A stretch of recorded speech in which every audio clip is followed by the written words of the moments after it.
Hello, hello. C'est Sophie. On va peut-être finir par se retrouver tous les soirs, finalement. Je ne sais pas. J'ai tellement de messages que je peux pas les garder en moi. Et ce que me montrent mes guides, c'est de vous les transmettre, en fait. Bien sûr, prenez ce qui résonne pour vous. Tout est juste. Donc bonsoir, je voulais d'abord vous remercier de me suivre, de me mettre un pouce si vous appréciez ce que vous entendez. N'hésitez pas à interagir dans les commentaires sous cette vidéo. Et vous avez tous les renseignements me concernant si vous souhaitez entrer plus en profondeur en vous. Je peux vous y aider sous cette vidéo. Alors, on m'a fait revenir en fait beaucoup sur ce chiffre, ce nombre, le nombre 4, que j'ai vu à plusieurs reprises et que je continue à voir. Il y a vraiment une compréhension ici à avoir. Et quand j'ai fouillé, quand j'ai creusé, parce que je dis c'est pas possible, ça revenait trop de fois en fait. Des choses incongrues, du style même au travail, il fallait absolument que je me rende au 4e étage. J'ai fait bon, ok. Et puis bon, tant de petites choses. Bref, et du coup, alors il y a plusieurs choses, il y a plusieurs signes que j'observe et qui se corrèlent en fait en même temps. Il y a ce vent qui est assez puissant actuellement sur Toulouse, et ce vent me parle. Il a des choses à me dire, il a des choses à me dire dans sa vitesse d'action, dans son intrépidité, j'entends. Et le souffle du vent. Le vent, son souffle siffle et apporte avec lui des nouvelles fréquences. C'est ce qu'on me dit là, des nouvelles fréquences, de nouveaux sons. En fait, de nouvelles vibrations à ressentir, à entendre et à vibrer. Et je vous le dis, tout est signe et il faut savoir être à l'écoute des signes. Moi, je vous fais part de ce qu'on m'envoie et de mes compréhensions et de ma guidance, parce que là, je canalise en même temps que je vous parle. Et avec ce chiffre 4, on m'a envoyé sur ce que m'a soufflé le vent. C'est la stabilité émotionnelle, la stabilité du cœur. Le 4, ça renvoie aussi, c'est le 4e chakra, c'est Anahata, le chakra du cœur, le chakra qui nous parle d'amour. Ce chakra, si il ne tourne pas dans le bon sens, si son énergie n'est pas fluide, eh bien, nous pouvons avoir du mal, par exemple, à exprimer nos ressentis, nos sentiments. Et dans ce vent, qui est signe aussi de communication, en fait, parce que le vent, il s'infiltre partout. Et avec ce sifflement, eh bien, il veut nous parler. Alors, cette stabilité émotionnelle, eh bien, elle fait écho en moi à la gestion des émotions qu'on nous demande, parce que je m'inclus évidemment, de laisser aller, de ne pas retenir ces émotions, de les fluidifier. Les émotions, c'est l'élément eau, et rien ne doit arrêter l'eau. Même pas un barrage artificiel de l'homme, parce que on arrêterait alors son émotion parce qu'on se fixe une limite, on a une pensée limitante qui nous empêche à ce moment-là de les faire sortir, de les laisser jaillir. Il n'est pas souhaitable d'avoir cette posture en fait. C'est pas du tout ce qu'on nous demande. Une émotion, lorsqu'elle arrive, quelle qu'elle soit, alors il y a 3 grandes émotions dans ce monde. Il y a la peur, il y a la tristesse, et bien sûr, la plus positive de toutes, c'est la joie. Et le but, en fait, c'est de vraiment transmuter des émotions, des ressentis négatifs. Ne pas rester dans cette énergie qui plombe, en fait, qui détruit aussi, qui peut être destructrice. La tristesse peut vous envahir. Et il y a la colère aussi. La colère. C'est la colère, la 3e émotion. Les guides me rectifient ici. J'avais tant envie de tout transmuter en joie. Donc, et ces émotions, peur, tristesse, colère, elles font souffrir. Elles font souffrir notre corps physique, qui, à son tour, nous parle et nous envoie des mots, MAUX, que nous avons du mal à mettre en mots, MOTS. Et notre corps, souvent, somatise ces douleurs et ressentis. C'est pour ça qu'il faut les laisser sortir et jaillir, et ne pas les freiner. Absolument pas.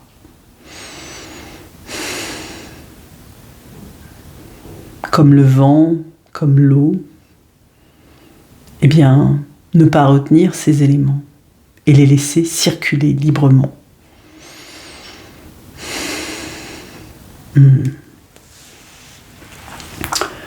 Je parlais du 4 que j'ai vu plusieurs fois et à plusieurs reprises, en double, en triple, en quadruple 4. Et en fait, si vous voyez des chiffres, des nombres qui se multiplient comme ça, eh bien ça amplifie l'énergie du nombre en fait. Soyez curieux, allez chercher. Moi ici, j'ai compris que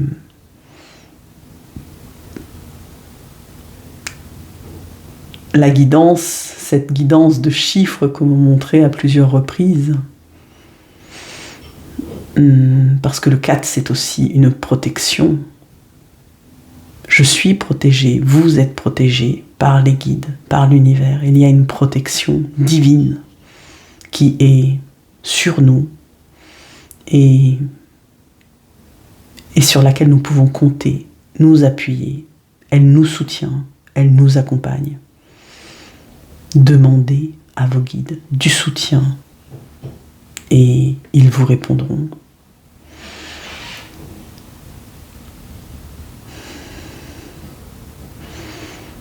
La stabilité émotionnelle me renvoie vers, évidemment, mon autre. Et d'ailleurs, dans le tarot, j'ai souvent une référence du tarot, le 4, l'arcane majeur 4, c'est l'empereur. Et j'ai toujours associé cette carte à l'énergie masculine que dégageait mon autre, à ce qu'il représente, à ce que j'ai vu lors de la reconnexion à son âme. Je l'ai vu comme un empereur qui m'apportait stabilité. Ce n'a pas duré longtemps, mais c'est ce qu'il est et c'est ce que je vois en lui. Et ici, c'est beau, les guides me disent c'est ce qu'il est profondément et ce qu'il va rester et ce qu'il va redevenir en fait. Ok, et c'est juste. Il doit lui aussi retrouver sa stabilité émotionnelle, sa puissance, sa créativité. être droit assis, dans ses bottes, sur son trône, régner, dégager son je suis en fait. C'est vraiment ça.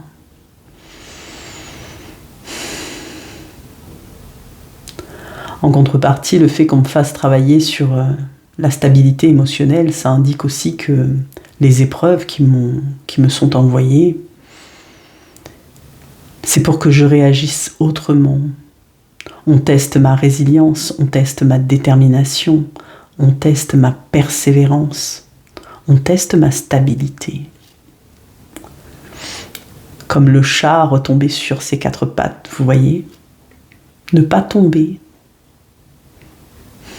Et je peux compter sur ma guidance pour cela.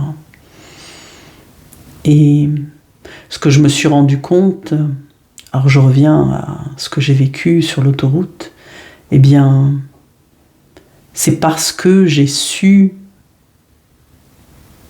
gérer l'émotion qui m'a envahi l'espace d'un instant lorsque ce voyant s'est éclairé et que j'ai dû m'arrêter de toute urgence sur l'autoroute. Eh bien, grâce à, oui c'est ça, à une certaine maîtrise, à laisser d'abord l'espace d'un instant, la peur, la panique m'envahir, la colère aussi, de dire, et l'injustice, de dire mais c'est pas juste, j'avais prévu un si beau week-end, pourquoi? Mais ne pas rester dans ce ressentiment qui est négatif en fait, pour pouvoir enclencher une autre roue énergétique bien plus belle et transmuter cette énergie en succès ici, en réussite,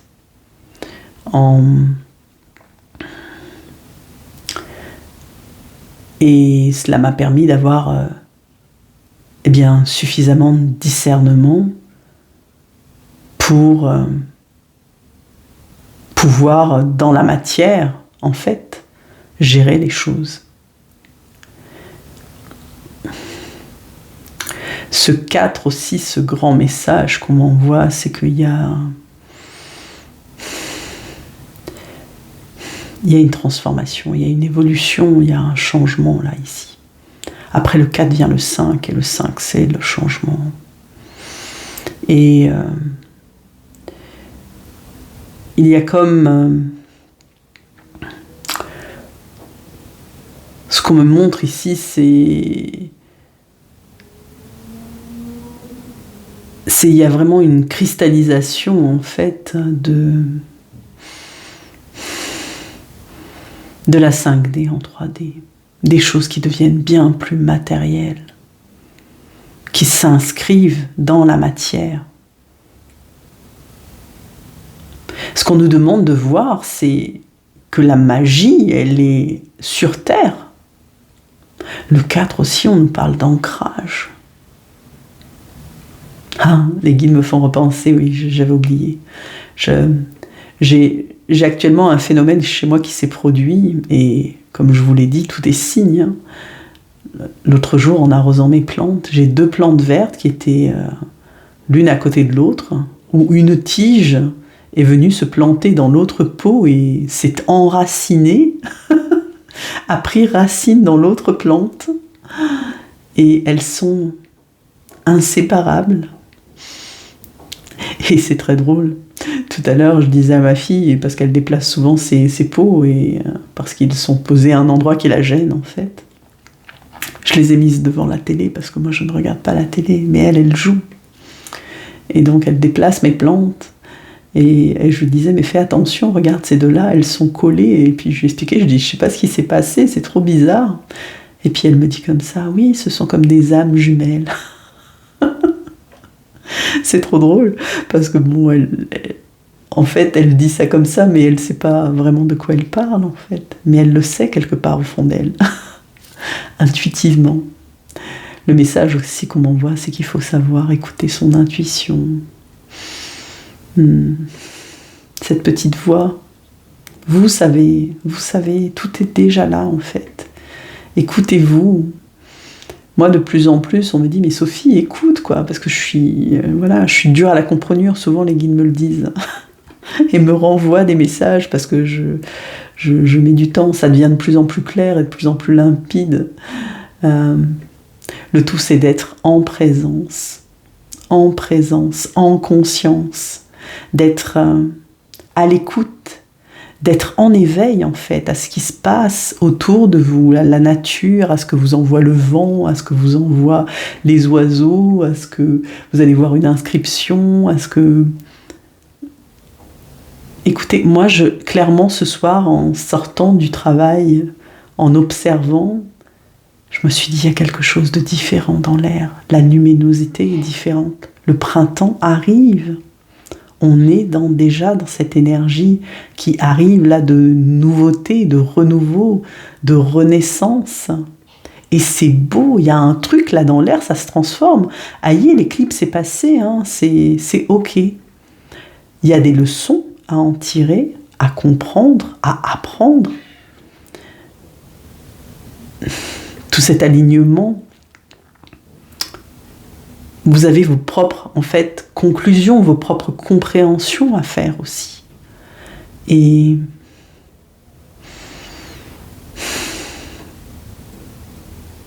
votre cœur sait. Votre cœur sait. Croyez en vous, croyez en votre stabilité émotionnelle, en votre stabilité spirituelle. Et vibrer l'énergie d'amour, qui est la plus haute énergie qui existe et qui transmute toute énergie négative en positif. Je vous embrasse. Ciao.